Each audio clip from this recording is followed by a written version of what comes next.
Ladies and gentlemen, good day and welcome to the Sheela Foam Limited Q1 FY22 results conference call, hosted by Edelweiss Securities Limited. As a reminder, all participant lines will be in the listen-only mode, and there will be an opportunity for you to ask questions after the presentation concludes. Should you need assistance during the conference call, please signal an operator by pressing star, then 0 on your touchtone phone. Please note that this conference is being recorded. I now hand the conference over to Mr. Nihal Mahesh Sham from Edelweiss Securities Limited. Thank you, and over to you, sir. Yes, sir. Thank you, Faizan. On behalf of Edelweiss, I would like to welcome you all to the Q1 FY22 earnings conference call of Sheela Foam Limited. From the management today, we have Mr. Rahul Gautam, Managing Director, Mr. Tushar Gautam, Director, Mr. Rakesh Chahar, Director, Sales and Marketing, Mr. Nikhil Datye, Group CFO, and Mr. Devinder Ahuja, CFO, Indian Operations. I would now like to hand over the call to the management for their opening remarks. Over to you, sir. Thank you, Nihal. Thanks a lot for conducting this conference and for arranging this conference. I also want to thank all the participants for this first quarter FY22 call that we are having. I know that the last call was on Sunday, and that time Corona was completely at its peak. And now, of course, for the last many days and many weeks, it has been down. And we are all praying and hoping that this so-called third wave should not come at all, Like always, we begin by our vision statement. Our vision: we will continue to be recognized as a leading organization in quality comfort products while practicing values of integrity, reliability, proactivity, and transparency. To do business with a smile for customer delight and a commitment to society. Thank you for patiently listening to me. So my first comment is that the world is really moving so fast that, from the time that the quarter closed to our board meeting on Saturday and to this investor call, already 45 days have kind of gone by. And in this 45 days, so much has happened. Raw material positions have completely changed. Corona positions have completely changed. And one feels that one is a little out of whack. I would say that's why when we begin to compare our results, comparing them on Y basis appears as extremely far away. And we will come to that when we talk about the sales. In the meantime, let me just say that 75 years in the life of a nation may be small, but a lot has happened there too, and quickly. As the country changes and moves and prepares for the next 75 years, I just wish all of you a very happy Independence Day, which was concluded yesterday. However, the 75th year would be continuing. And we pray that all chronic problems which have been there in the country for a long time are resolved as quickly as possible, like Ram Mandir and Article 370, etc. And the country has all the energy and time and resources to attend to unfortunate things like the pandemic which is going on, or look at the positives like preparing for Olympics and, of course, preparing for the economic opportunities that are coming by. Just staying on the Olympics, we all are fully aware that there was a good performance by India, and whether it was the women participation and the results thereof, or the Indian hockey team, which after so many years, 40 odd years, has got a medal, and of course the golden athletics, which was there for the first time. I just am happy to convey to all of you that from our side, we have rewarded each and every medal winner, and our top of the line sleepable mattresses have been given to them as an appreciation for what they have done.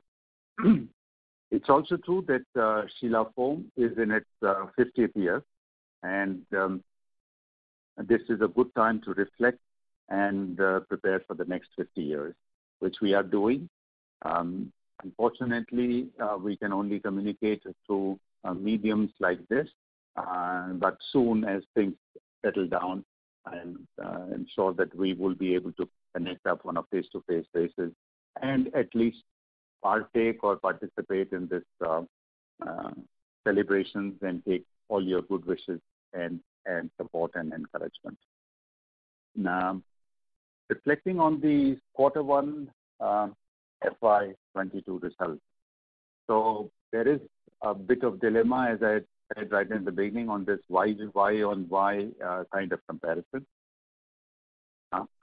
If we go back to the quarter one of last year, FY 2021, we will see that as far as the Indian operations are concerned, almost about 1.5 months was in a complete lockdown position, complete lockdown. And the one operated only about a month or so. And therefore, the sales were on a low level. When we compare that to this time, it's a great jump.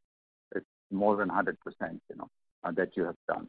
So it looks as if one has progressed a lot. But to me, it's a mirage. We have to compare the sales to the adjacent period, which was really the quarter four. Even in quarter one, 22, there were lockdowns.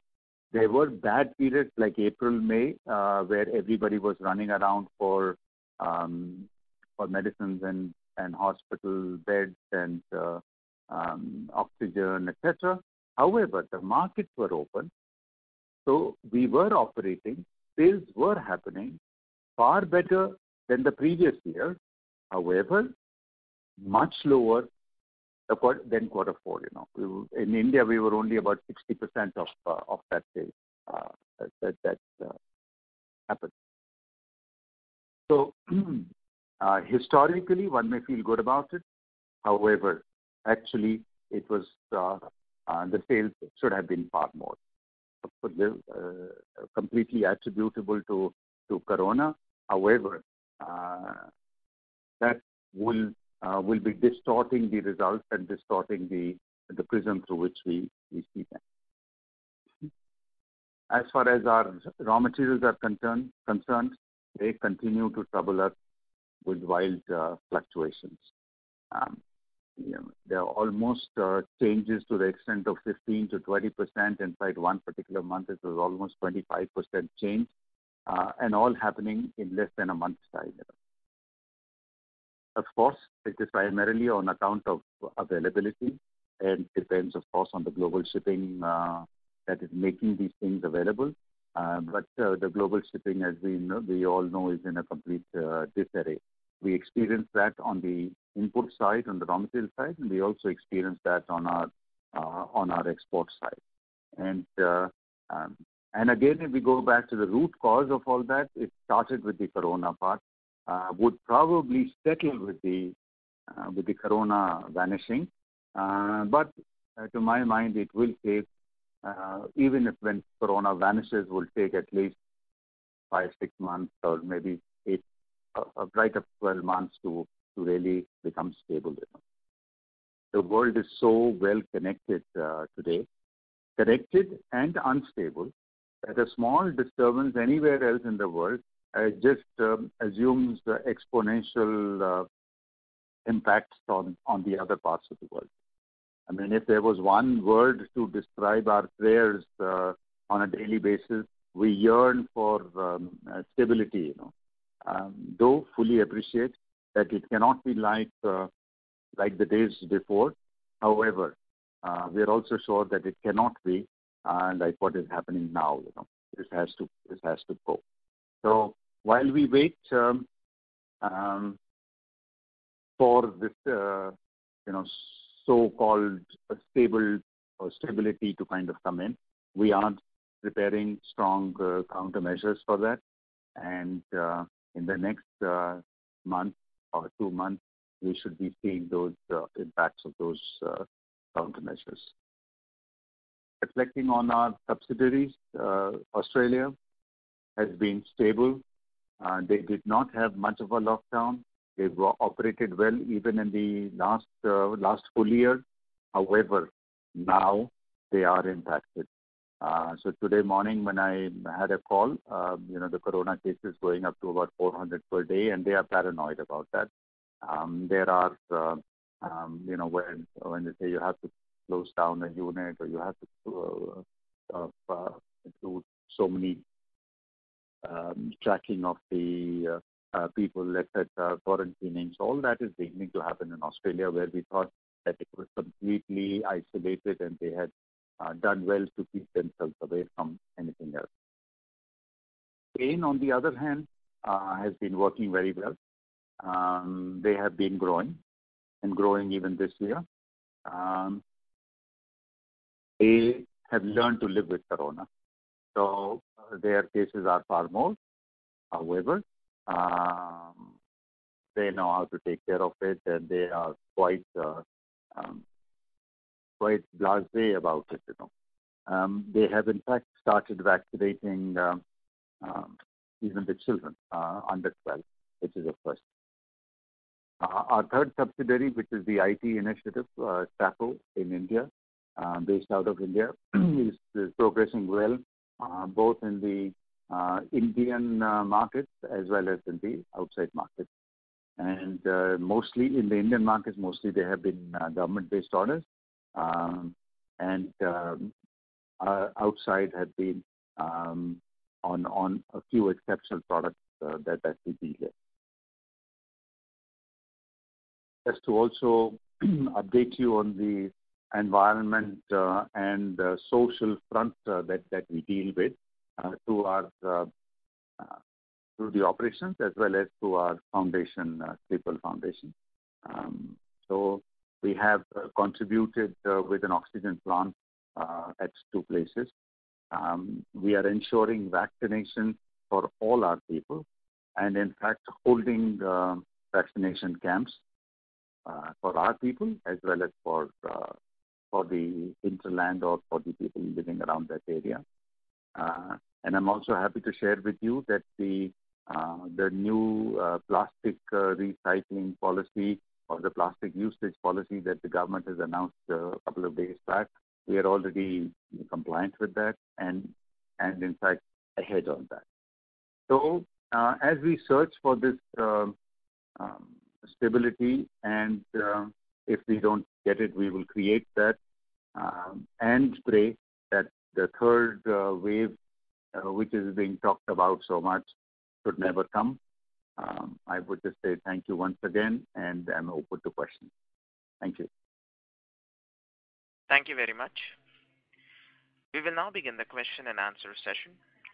Anyone who wishes to ask a question may press star and 1 on their touchtone telephone. If you wish to remove yourself from the question queue, you may press star and 2.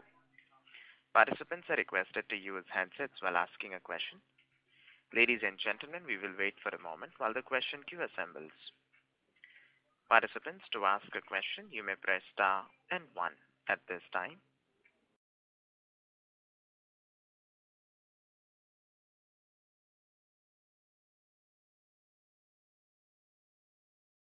First question is from the line of Sivakumar K from Unifi Capital. Please go ahead. Yeah, thank you for the opportunity. Sir, can you delve deeper on the raw material position currently, and what are you doing to tackle the same? Because we have never seen this kind of a margin in the past. And would you be open to taking price hikes to combat this pressure on the margin? Thank you. So, thank you, Shivakumar. The raw materials are fluctuating. Look, and they are fluctuating based on availability issue. What we have definitely been able to do is to ensure that we don't run out of them, and availability has we maintained that. However, on the pricing front, we have to take those fluctuations. Going forward, what do we see there? What do we think it's going to be like that? I think it's going to fluctuate around for the next couple of months for sure. The availability we will ensure. Impact on the margins, you're right that they're there. One thing that we must appreciate is that because of the fluctuations and the out of sync with the steps that we take and the impact that we see in the market, for a particular period, the margins may look satisfactory. For another period, they may look terrible, and another period they may look. So there is this part that is happening. There is a lag behind that. However, as I mentioned earlier, we are taking countermeasures to get out of this thought, first of all, saying that this is a temporary phenomena and this is kind of going away and all that. I think we're reasonably convinced that this is not going to go away, and even if it is going to die down, it will be over a period of time, and therefore these countermeasures are being taken, which is, I can only talk in very broad terms at this point of time. One, of course, is on storage part, to ensure that we don't need to compromise on prices because of availability, and we don't need to pay more. The second one is, of course, on the selling price part of it. I'm going to leave it at that, but just want to assure you that we are taking the countermeasures and they will be in place. Right, sir. So, but specifically to polyol, that was a one-off thing. That was what the general perception was, that polyol has never given us a problem in the past. Has at least polyol cooled off a bit in Q2? So you're right, Shiva. During my entire tenure in this industry, I have never ever seen polyol, first of all, fluctuate like this, and second, to be actually way above CPI. General principle over the long periods of, let's say, if we look at the last 20 years or 30 years, general principles have been that TDI is twice the price of polyol. But this is the first time that polyol has even crossed TDI. It's primarily linked to the chase. And, one of the chemicals that is used to manufacture polyol, which is propylene oxide, is a very hazardous material. And transporting of that is global transporting of that has come under strong because of the shipping that is there. And this propylene oxide is gas at normal temperature and pressure, has to be pressurized into pressure vessels and then transported. And that has come under that. And that's the reason that the capacity, if you look at a 30,000-foot view, the capacity is perfect. There is enough capacity for the total consumption in the world, and it is just the availability, which is creating this. And polyol is primarily on that account. Do we see this continuing? Of course not.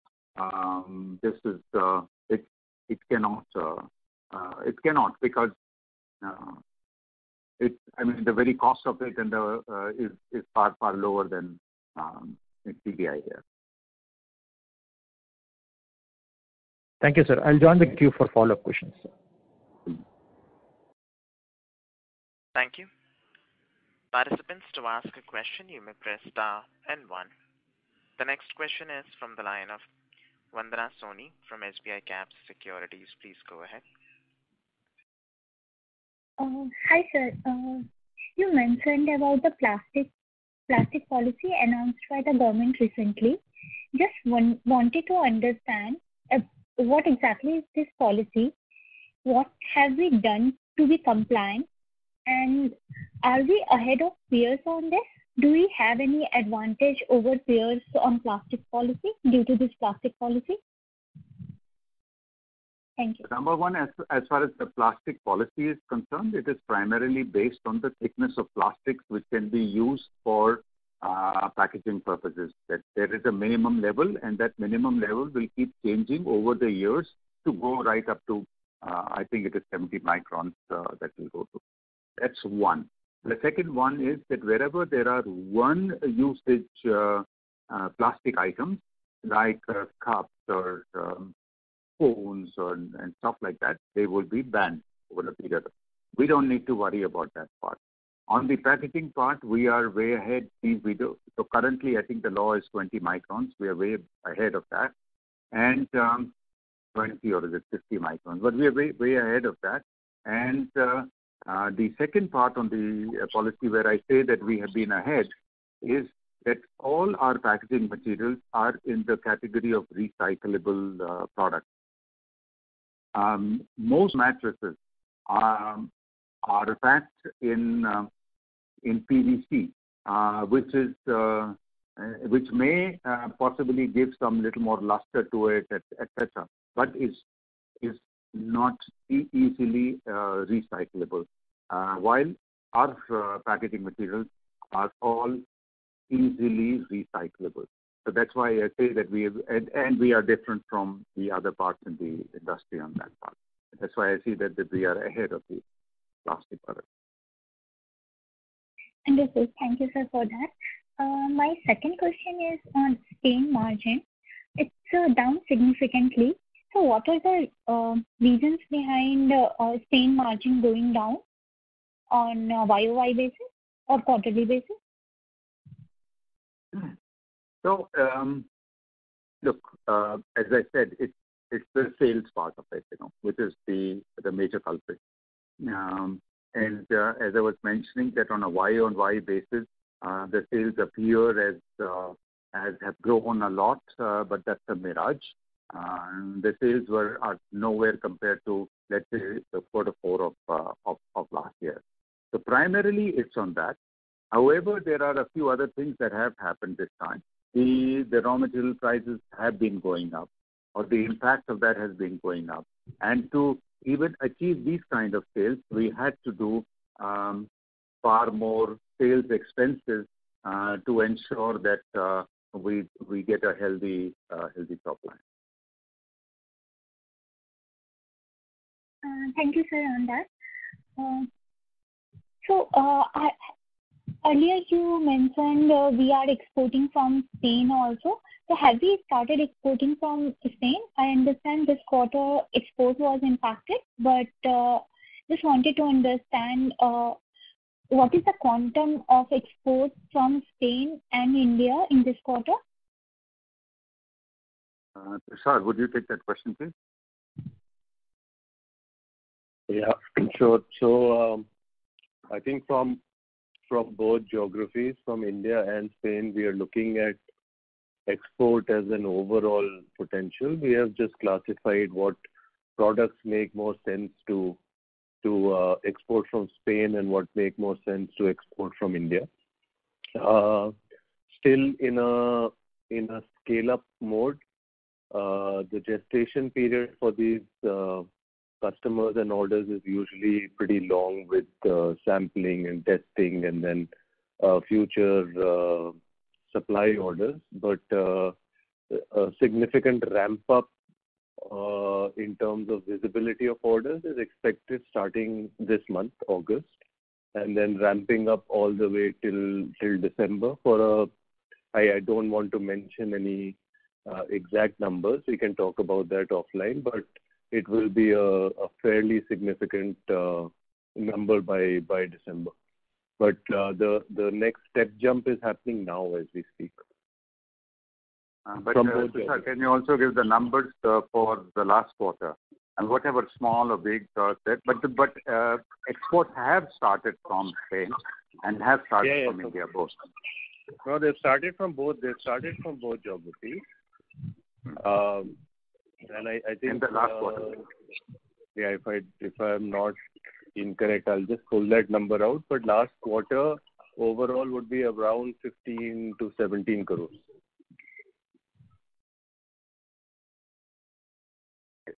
Thank you, sir. I have no further question. If I have, I will get back on queue. Thank you. Thank you, Manta. Thank you. Reminder to the participants, anyone who wishes to ask a question may press star and 1. The next question is from the line of Binoy Zariwala from Sunidhi Securities and Finance. Please go ahead. Yes, hi. Thank you for the opportunity.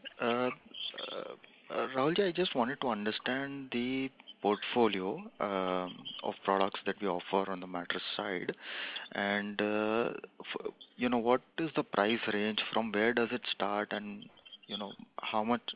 So on the premium side, till what range do we cover? Rakesh, you want to answer that? Yeah, I can do that. So the portfolio starts from as low as I'm talking about a double size mattress, which is 6 feet by 6 feet. It would start from as low as say 5,000, and it will go up to 1 lakh plus. And I believe this 1 lakh plus would be made to order mattresses, right? So mostly yes, because they follow more a direct to dealer kind of model, because they are not typically stocked at the distributor end or the dealer end. So though they are at display at our showrooms, where the presentation is made to the consumer, and once decided, then it is shipped to the consumer. And the rupee 5,000 mattress, that the starting range, am I correct that this would be the Starlight range, or this is for the Sleepwell range that you're talking of? So Starlight range is we distribute Starlight and Feather Foam in the MBOs, and as far as EBOs are concerned, all these products are Sleepwell. So I was talking about Sleepwell products. Because our showrooms are catering to both low, mid, upper, mid, high kind of customers. So these products are available in Sleepwell also. Right, and Starlight range would start from and go up to? So Starlight range would start from maybe about 4,000 and would go up to about 8,000, 9,000. So we also have a Feather Foam range there, which is an all foam mattress.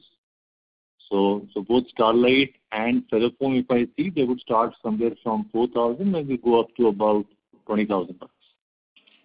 And these products are primarily for the MBO channel. Understood. And this, you said 4 to 20,000 is the range for a double size mattress, right? Correct. Okay. Now on a bit more on this, do you see are there any portfolio gaps in terms of pricing, that you see within our portfolio, or does our portfolio straddle across the pricing pyramid, let's say from 5, 10, 15, 20, 30, 50, and 1 lakh plus? So are there any portfolio gaps, do you see, or do you think we have a fairly wide portfolio?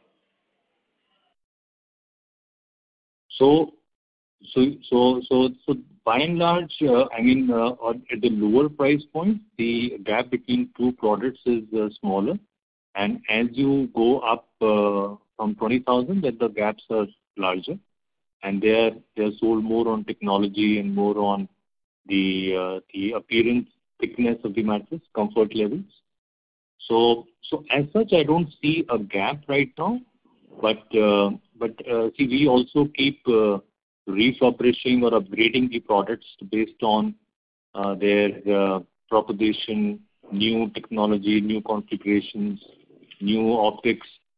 So as such, there are no gaps, but it's a continual process where we keep refreshing the products at different price points. Understood. As a pricing policy on the mattress side of the business, is it that we have a policy that every year we typically, irrespective of price fluctuation, and notwithstanding the current raw material pricing scenario, that every year we typically kick in a particular percentage of price increase? Do we have any policy of that, or it's more RM oriented, So on the yeah. I'll take that question. So on we are saying not of times when there is these wild fluctuations happening. We're not talking of those times. We are talking of standard times, let's say pre-2019. That time we had two times in a year when we would review the prices, 1st of April and 1st of October. And whatever were impacts of inflation, those would be brought in, and that's how it was. Right now, it is, of course, as I said, any time. And Rahulji, this is a typical price revision would be in what range? Typical means this is not typical times. I keep repeating that. No, not right now, and under steady state conditions. 3 to 5% every time it is reviewed. Okay. And how does this pricing work on the B2B side of the business, where you're dealing with automotive customers? I understand in the past you've alluded that it's a cost plus model, but what is the time lag there before we can pass on the RM fluctuation? So B2B has a very wide range of products and a wide range of segments. So there is the shoe industry, and there's the auto industry, and there is the lingerie industry, and there is the sound absorption industry, etc. Each industry has its own ways of handling such changes. And even within one industry, there are two different methods. The simplest, of course, is where we have a rise and fall clause. And say that raw material rises, we pass that on. If it falls, we pass that on, and there is a formula for that. And most of the automobile industry, we would be doing that. Then there are areas which is where the shoe industry, it may depend a little bit on the competition. It may depend on some changes that may have there, etc. And the rise and fall is not because the industry itself is not so structured and so formal that you can have such kind of clauses. So it depends on the B2B changes depends on the segment. But generally the rise and fall catches up. There are lags which are short, or sometimes the lags are higher. Thank you. Mr. Zariwala, may we request that you return to the question queue for follow-up questions? Thank you. The next question is from the line of Ritesh Shah from Investec. Please go ahead. Yeah, hi, sir. Thanks for the opportunity. Couple of questions. First is, can you elaborate more on the export opportunity which is there for the company, both from sales out of India as well as our overseas factories? Yep. Tushar, you want to take that question?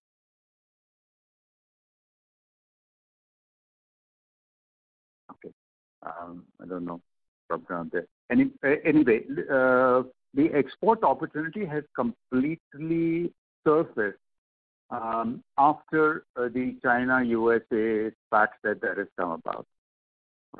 There were these anti-dumping levy of duties on stuff coming in from there. The Chinese did some other ways of reaching out, which was to adjacent countries like Cambodia, Laos, and Malaysia, Indonesia, etc. Even going right up to Europe and going up to even purchasing or buying manufacturing industries in the U.S. However, I think the American government is now getting smarter on that and slowly trying to block all those areas to of course, duties and duty structures. The opportunity that has arisen for India in this process, I think the Indian industry has been caught a little caught napping, I would say. The opportunity is big. The time frame for achieving it is small, and during that period, and we have to ensure that the raw material prices are remain okay, and above all, shipping out of containers. Those are the big challenges which are there. But just going straight to the question that you asked, that how big is the opportunity, I can only say that currently what the business is, it can be doubled. If we play the game, we means it's not only us as a company, so the country and the ensuing logistics and etc. that is there. We could easily double our top line. That's useful, sir. So just a follow-up over here. What would this mean for the cost curve of the company? Like, how is the company positioned on cost curve? And secondly, what implication would it have on the working capital? So let me answer the second question. On the working capital, there is not going to be any impacts at all, at least not for us as a company. We do have reasonable reserves, number one. Number two, the availability of finances is there. And above all, with the export people or our customers outside that we have dealt with, the money comes in along with the order or within 30 days. So there is no issue on the working capital part. What was your first question? Could you just repeat that, please? What is the positioning of the company when it comes to the cost curve? So one is duties which are there, which will definitely help Indian companies. But when it comes to purely cost curve positioning, are we at par, or are there other regions like Vietnam which can actually compete for this export opportunity? So let me say we are marginally more expensive than Vietnam. I'm just taking an example from Southeast Asia. They're marginally more expensive. But I just don't tire myself in talking about the oscillations or the fluctuations in the raw material which are happening at this point of time. This comparison becomes very difficult to do because the fluctuations are different at different places. However, assuming things are steady, we are only very marginally higher than Vietnam or Southeast Asia. The anti-dumping duties, if we put them coming from a Chinese supplier, we would be better. And in any case, the American customers are looking for developing large alternatives. So they are also ready to pay a little more. That's very useful, sir. Sir, just my second question is, wanted to understand, are you happy with the growth rates that the company has been doing over the last 2 to 3 years? What I'm trying to gauge is your reflection upon when you look at 3 segments, low, mid, and premium. The growth rates that each of the segment has given you, are you happy with that? And if you can just put it in conjunction, how the competitive intensity is for the 3 buckets, it will be very useful, sir. Thank you. Ritesh, happy with the growth rate, always unhappy, Dissatisfied, always unhappy. There is undoubtedly in the last 2 years, when the corona impact has come in, there is a great pressure on the prices, the average selling prices to be going down, And therefore, the effort of our team is always to keep pulling them up. However, the impact does take place. So whether it is the starlights and Ferrofoams or it is the lower end of people parts, they tend to sell quicker and easier. We would be happier if the average selling price was at least 10 to 15% higher than what it was, what it is now. And our efforts are always in that direction. Sure, sir. This is very helpful, sir. Thank you so much. I'll join back the queue. Thank you. The next question is from the line of Hiren Trivedi from Axis Securities. Please go ahead. Yeah, thank you. So there are two questions. One is on the demand scenario shaping up, given the increasing vaccinations and the unlocking happening, and also the upcoming festive season. And also, could you, throw some more light on the industry growth rate over the next 3 to 4 years?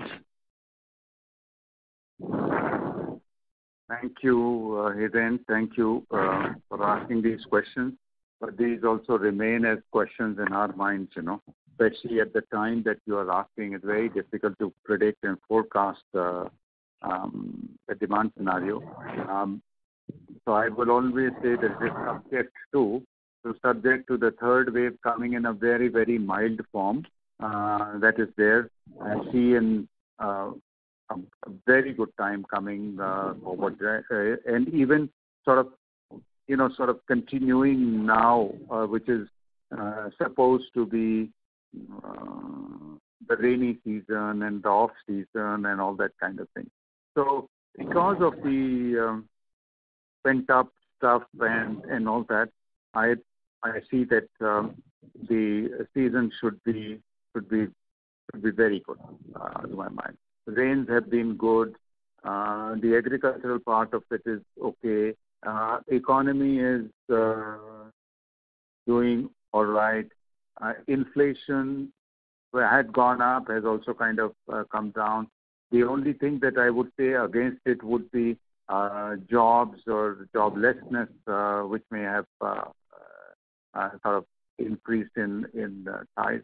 But otherwise, the season should be good. That's as far as this year's thoughts are concerned, and like, of course, the third wave part of it, I just keep saying, although we are far better prepared, we are vaccinated, as you have said, that the vaccination rates are up. There is a kind of a herd immunity which is kind of building up, whether people have had it or exposed to it. And compared to any other part in the world, I think this is the only country where the Delta variant, which is the fiercest of the lot, has we have been exposed to the Delta variant, so we've already kind of gone through that. Industry rate for the coming 2 to 3 years, again, there will have to be some kind of a condition put to that, which is that how long this corona thing lasts. But corona, I mean, honestly, even if you look at the last few pandemics, 3 to 4 years it takes for anything to convert from a pandemic to an endemic. So 3 years, in spite of all the past vaccines and all that kind of coming out, and we would be closing the 3 years soon. So it's not too far. Next 2 to 3 years, I mean, I see good times here. That's all I can say. So my second question is on the realization. So for the realizations on the mattresses were a bit higher, during the quarter. So could you throw more light on how, these have increased and any observations on the sales trends for the type of mattresses which are being sold, that is economy or premium, where the demand is, higher? And this is a bit of a tough question. It is still so impacted by on the input side that I mean, at the moment it's difficult. But I would say that we would, if you just reach us out offline, we will work out something and say that in details how each of the segments have been working and the realizations on each of the segments. Thank you, sir. Yeah, that would be it. Yeah. Thank you. The next question is from the line of Sivakumar K from Unifi Capital. Please go ahead.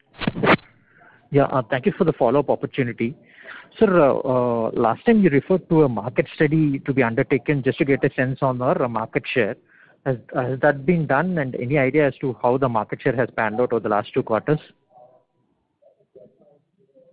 Rakesh, would you fill me up? I don't think that study has taken place during this corona time. When was the last one done? Last one was done in January 2020, and so it is waiting for normalcy because this also entails extensive visit to all parts of the country. So, and it's a syndicated research. So we just had one association meeting where it is now being looked at end November, beginning December. So then we can initiate this process. Hopefully that time, I think condition would be much better. Right. And Rakeshji, what is the sales from the e-commerce channel that we did over the last 1 quarter? Yeah, Rakesh, go ahead. So in terms of absolute numbers in the quarter one, so I don't know, sir, but this is again related to segment, the segment-wise breakup. But but we have done reasonably well. So we are 3x up from the corresponding time, and in terms of volume, we are in terms of sales, we would be upwards of about 12 to 15 crores. Okay. And sorry, sir, you're saying something? Rakesh, that's for the quarter, right? Yeah, that's for the quarter because the lockdown had also impacted the e-com. Right. So so July was very good, but for the first quarter, April, May, June, it would be at that level, about 12 crores. Okay. And now we'll be the number 2 player, sir, and we are closing in on the number 1 player? So we would be close number 2. Because it keeps shifting. So we definitely have begun for the e-com, both through our website, through our .coms, and through the marketplace. So this year we have taken very aggressive target on that. Right. So my last question is just a bookkeeping question. What are the current prices, sir, of TDI and polyol? I know these are fluctuating, but just to get a sense as to where they stand now. Shiva, they are fluctuating so much that I also will not be able to reveal them out. But does anybody in the team have the prices? Yeah, I can fill in on that. Yeah, Nikhil. Yes. So end of quarter one, the polyol price was at around 236, while that of TDI was around 240. And on a quarter ended quarter 4, that is March end, the same prices were 206 for polyol, and for TDI it was around 184. So both the commodities have seen about 15 to 20% increase. So, Nikhil, you will also have to give the prices. That's in public domain, but it's covered and we can share that. Do we have the prices as of today? As of today, I can. Yes, Rakesh. Yeah, I can fill up. So TDI today is at 185, and polyol is at 220. Okay.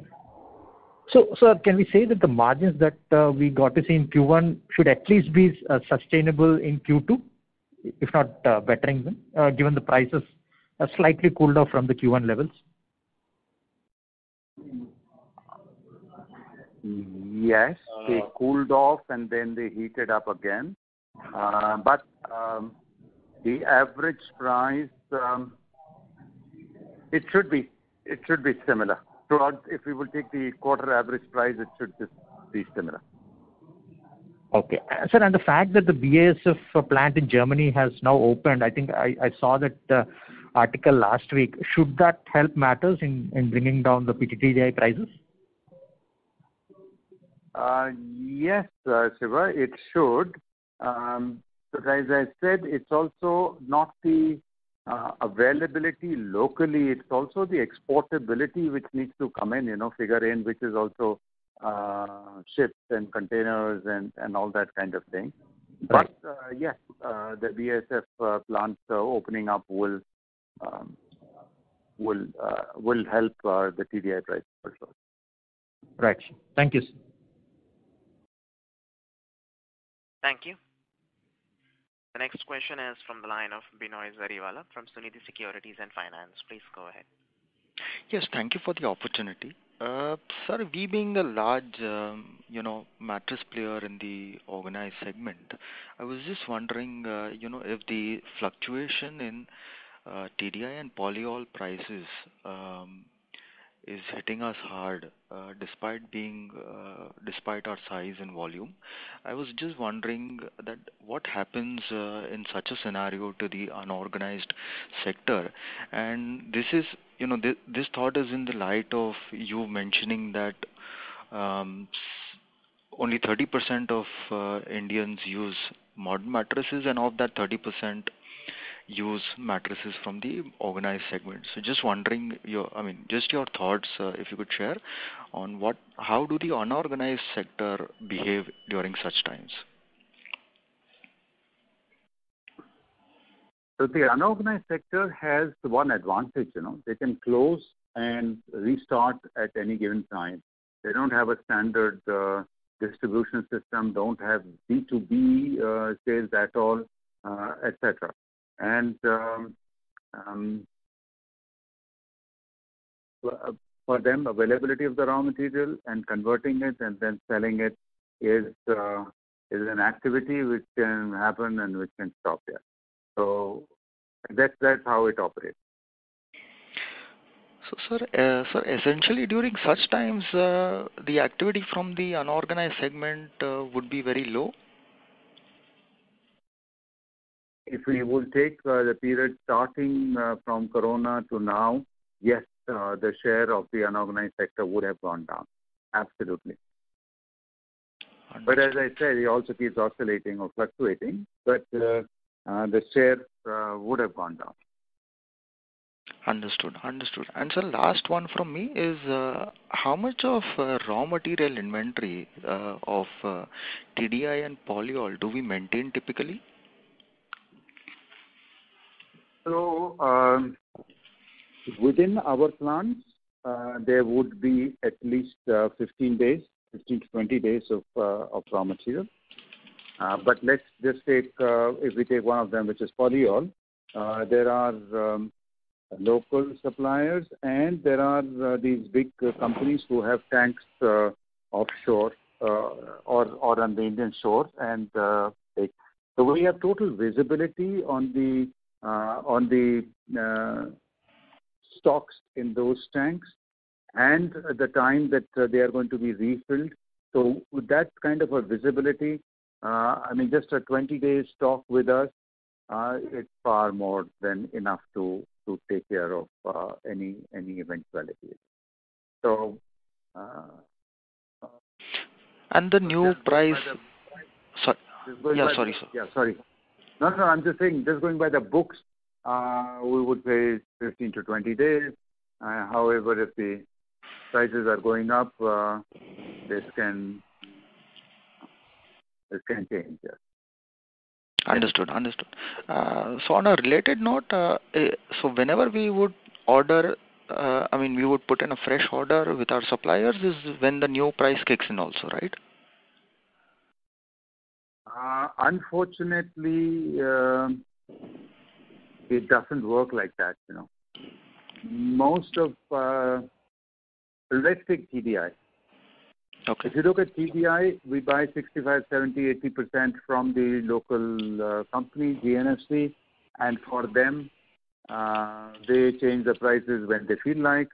There is no set frequency, and the price becomes applicable from the dispatch of that day.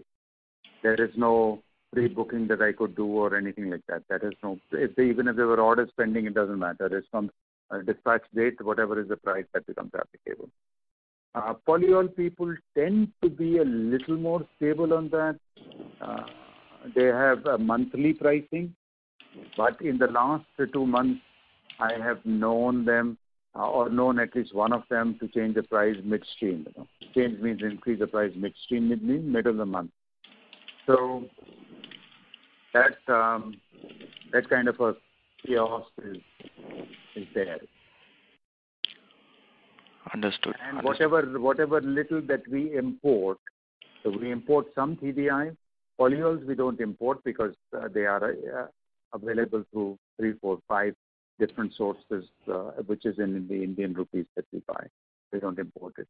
But the other, some TDI that we import or some other chemicals, smaller chemicals that we would be importing, for them, the time that we have placed the order is the price, and then it ships and it comes here. And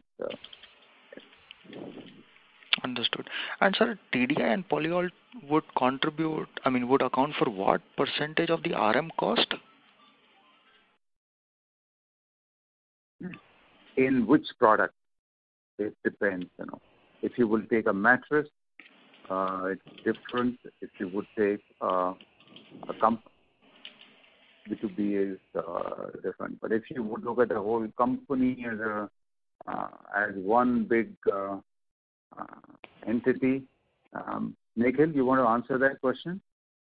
Yeah. Polyol, TDI. If you take at overall India level, out of the total RMC consumption, polyol TDI put together would range between 40 to 50%. Sorry, I couldn't get that. How much is it? Around 50. Yeah. 50% of RM cost. Yeah. So the total 50% will be the polyol plus TDI from the total RM cost. Understood. That's it all. That's all from my side. Thank you so much. Thank you. Ladies and gentlemen, that was the last question. I now hand the conference over to the management for closing comments. Thank you very much, all of you, for joining in and for giving us an opportunity to share with you our performance of Q1 FY22. Very unstable times, and I would say in hindsight, we would probably remember them as times where something new was innovated, or methods or processes which were innovated to tackle these unstable times. We expect things to ease out as soon as Corona begins to ease out, and some more stability kind of coming in, whether it is on the raw material side coming into the country, or it is the exports that we are doing. However, I just want to reiterate that for this instability, all the countermeasures that we can take or we can source, we are working on them, and we are witnessing, or we are not witnessing. We are sure that most of them would have a good impact in the coming time. So thank you very much. And as always, these questions help us to improve and to get better. And we are happy to connect up offline for any other detailed questions that may be. So thank you. And Nihal, thank you very much for moderating this call.